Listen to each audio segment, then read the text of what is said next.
நவராத்திரி அப்படிங்கிற விஷயம் என்ன அப்படின்னு சொல்லி பார்த்தீங்க அப்படின்னா, நம்ம வந்து எல்லாரும் நம்ம சுயநலத்துக்காக, நம்மளுக்காக, எனக்கு அப்படின்னு இப்போது தெய்வமே என்னை காப்பாற்று அப்படின்னு தானே நான் கும்பிடுவேன்.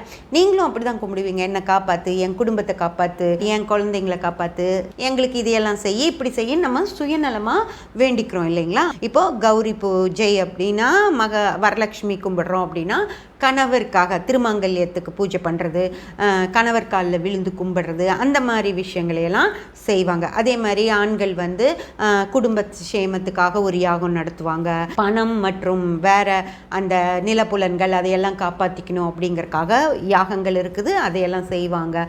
ஆயுள் ஆரோக்கியத்துக்கு அப்படின்னு யாகங்கள் இருக்குது, அதை மாதிரியெல்லாம் செய்வாங்க. அப்படியெல்லாம் செஞ்சு நம்மளுக்காக, நம்ம தேவைக்காக நான் அப்படிங்கிற இடத்துலையே நம்ம எல்லாரையுமே கும்பிடுறோம்.